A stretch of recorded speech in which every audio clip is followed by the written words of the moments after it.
dire que moi, je suis entourée de beaucoup de jeunes, même en Ukraine, enfin des amis d'enfance avec qui je suis toujours en contact. Et je vois sur leurs réseaux sociaux, le message est le même, bien sûr, de protéger le ciel. Mais il y a quelque chose qui ressort beaucoup des Ukrainiens, je trouve. C'est vraiment En fait, on est persuadé que ça sera pas juste nous. Et on essaie de le faire comprendre à l'Occident.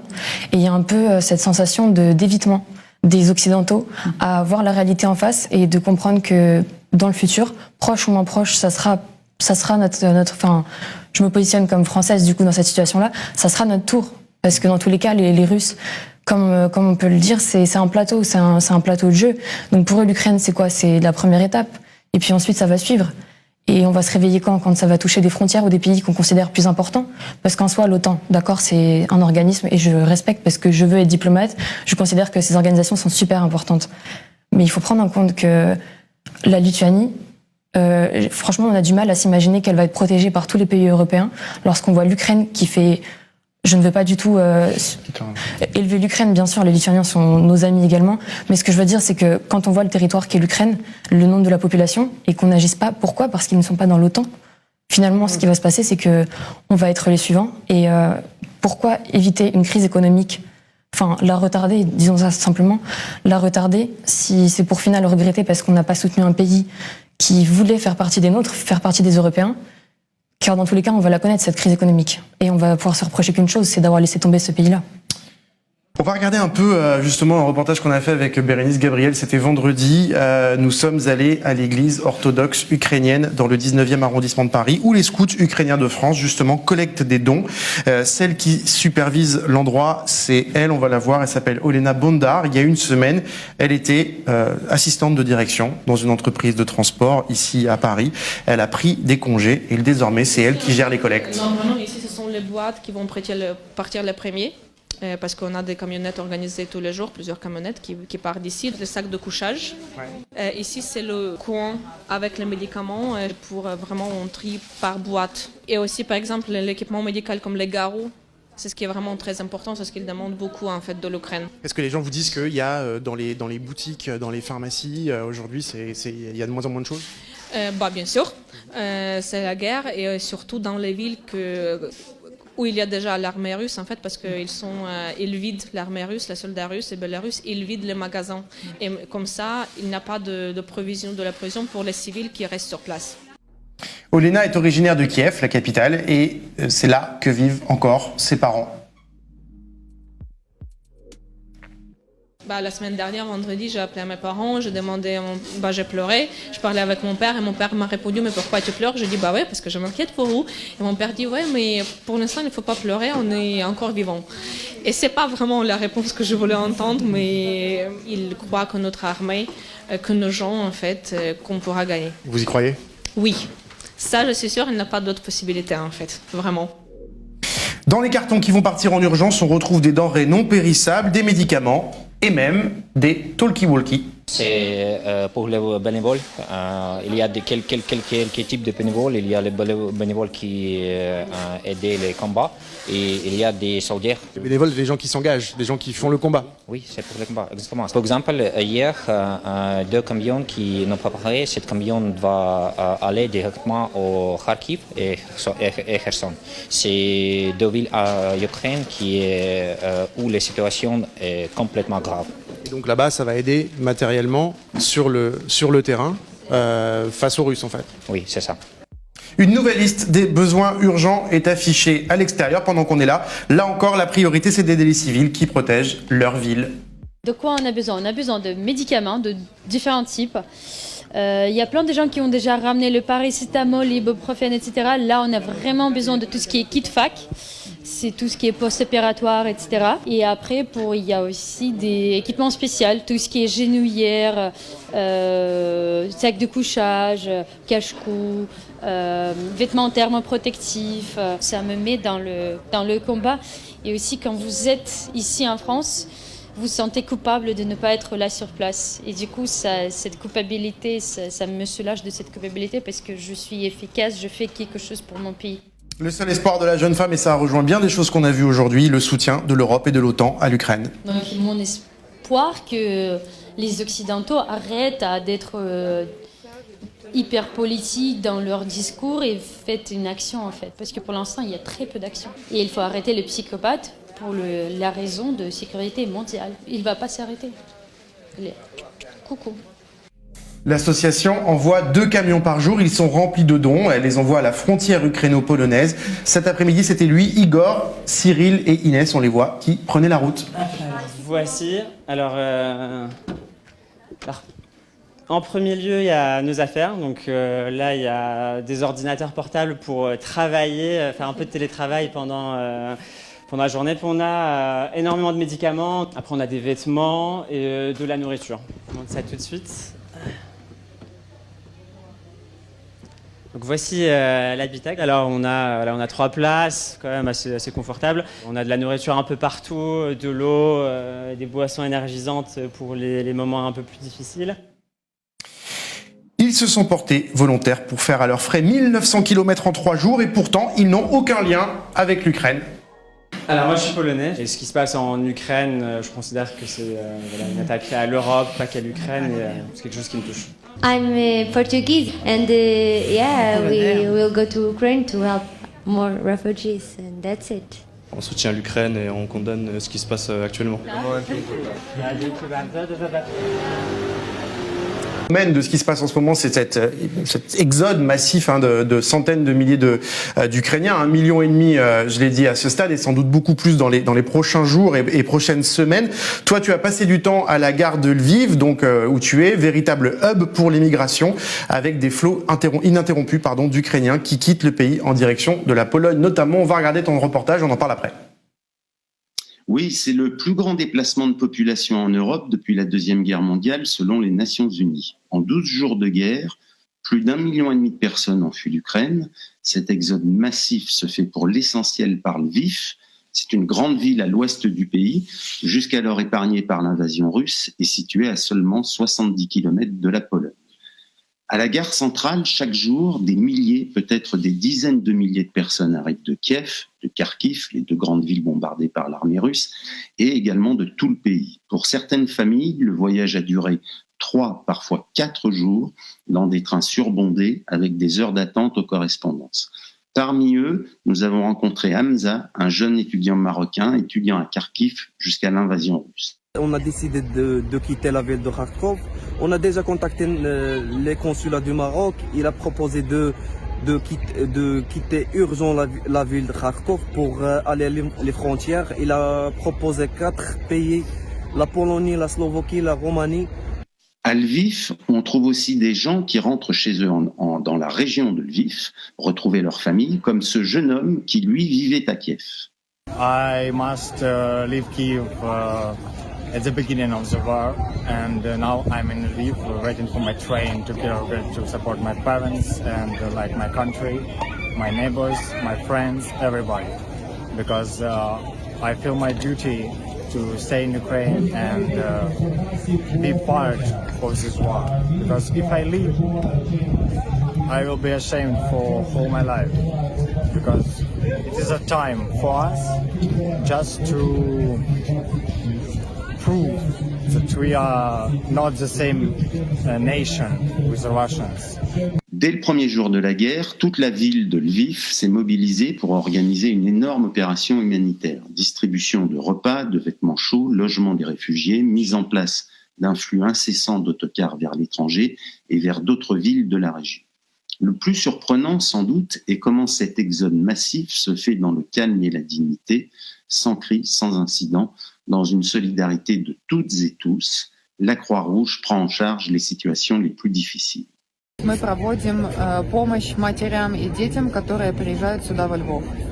Мы организовываем их едой и питьем горячим, и чтобы они немного обогрелись. Дальше мамы, которые знают, они отправляются на Польшу, которые не знают, мы им ищем жилье во Львове или помогаем разместиться. Поток людей очень большой на сегодняшний день, но, слава богу, львовские волонтеры справляются. А каждый день сколько людей там? Вчера мы отправили на Польшу приблизительно от 700 до 900 людей. Сегодня не знаю еще, потому что день еще не закончился, он только начался. C'est un exode de femmes et d'enfants, donc pour l'essentiel. Les hommes de 18 à 60 ans sont en effet mobilisables et ne veulent pas quitter le pays. D'ailleurs, quand on les interroge, la plupart répondent qu'ils veulent rester pour aider, voire pour se battre. Peur de représailles et donc pas de plainte. Aucune des femmes que nous avons interrogées n'a envisagé soit d'en parler à sa hiérarchie quand c'était dans le cadre du travail ou même déposer plainte. Et à aucun moment vous avez envisagé d'en parler à la direction ou à vos chefs? Non. Non. Ni porter plainte? Encore moins. Pourquoi? Parce que ça se me pose même pas comme question. C'est même pas réel, en fait. Enfin, pour moi, le match, il est plié. Il y a Éric Zemmour et il y a une hôtesse d'accueil. Il n'y a pas de match, en fait. D'un point de vue purement pratique, c'est beaucoup plus simple de se séparer d'une hôtesse qui d'ailleurs travaille pour une société de prestataires, donc qui ne sera pas virée en réalité, que de se séparer d'un mec qui fait des records d'audience avec une émission. Il n'y a pas de débat. Aucune des 8 femmes que nous avons rencontrées n'a déposé plainte contre Éric Zemmour. Toutes nous ont fait la même réponse que Célia. J'appelle mes amis assez vite qui me disent de laisser tomber.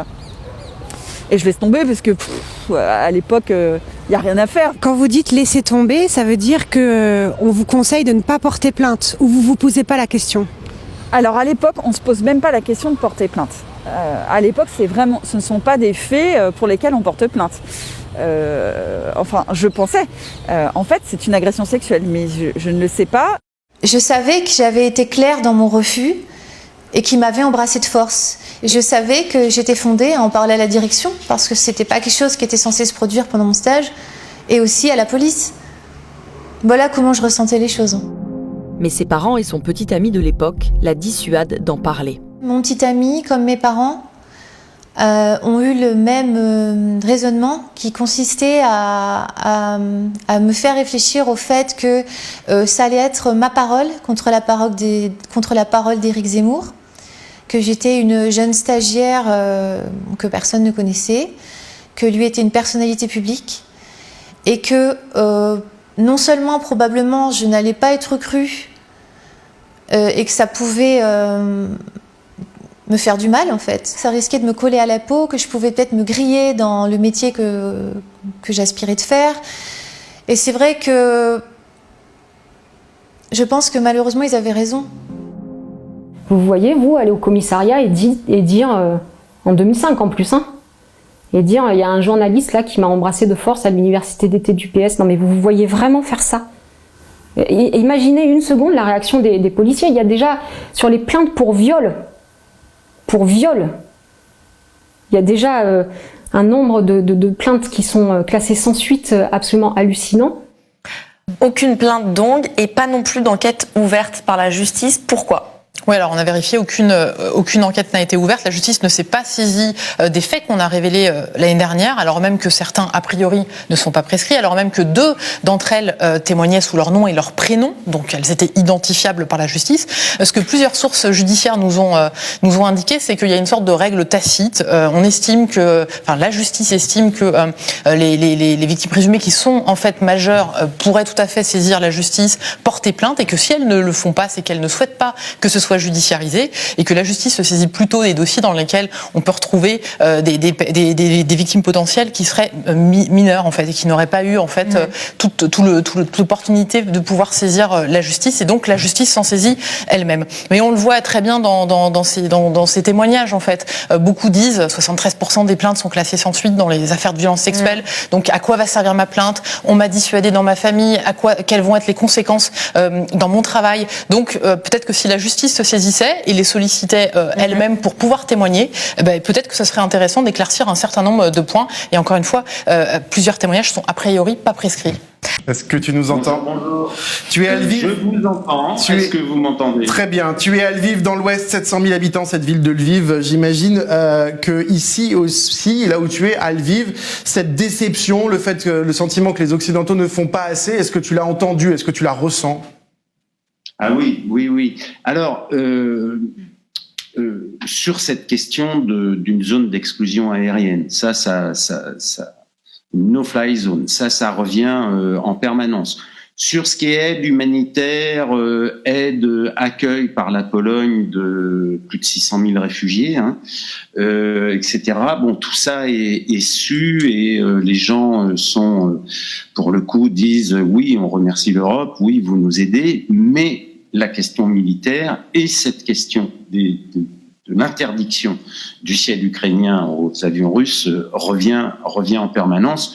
Moi, hier, j'étais sur un gros checkpoint, justement, en train d'être construit par la défense territoriale à l'une des principales entrées au nord de la ville de Lviv, et toute la discussion, une bonne partie de la discussion a tourné autour de ça.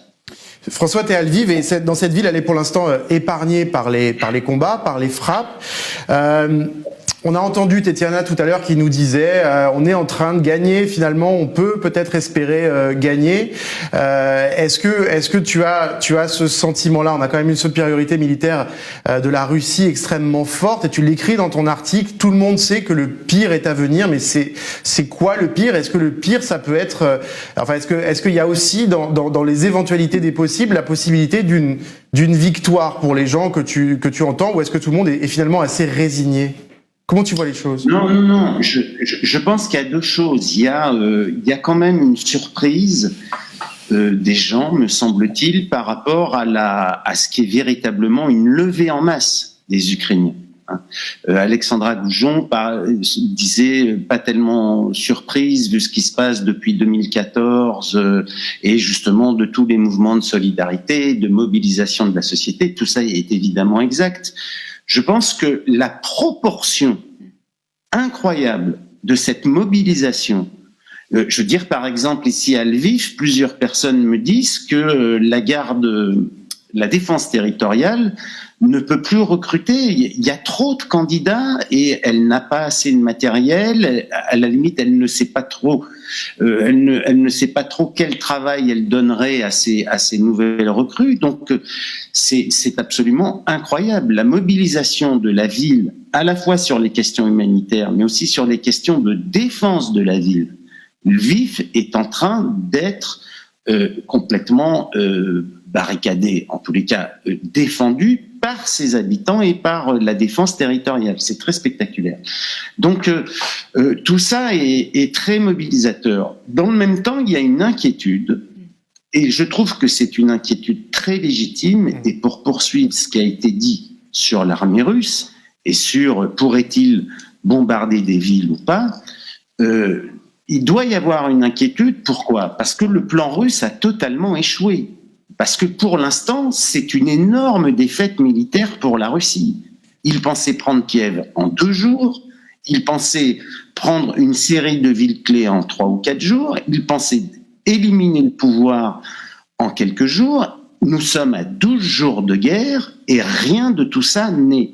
Alors, qu'est-ce qui se passe dans ces cas-là? On connaît les méthodes de l'armée russe. On les connaît, elles ont été expérimentées en Tchétchénie en 99 et en Syrie depuis 2015. L'armée russe est une énorme machine, aveugle, avec une armée de terre qui tient sur une chose, l'artillerie. Et c'est comme ça qu'en 99, il rase littéralement la ville de Grozny, tout en ayant parlé avant d'aménager des corridors humanitaires, etc. C'est toujours le même jeu. De la même manière qu'on entend aujourd'hui des corridors humanitaires pour Mariupol, peut-être qu'ils les ouvriront effectivement pour mieux pouvoir raser Mariupol. Donc le danger, c'est que face à l'opération éclair qui devait être menée et qui a totalement échoué, c'est que maintenant l'armée russe reprennent ces méthodes classiques, et ces méthodes classiques, on les connaît, c'est on rase l'ennemi. On le fait par l'artillerie, par l'aviation, et ensuite on envoie les colonnes de chars.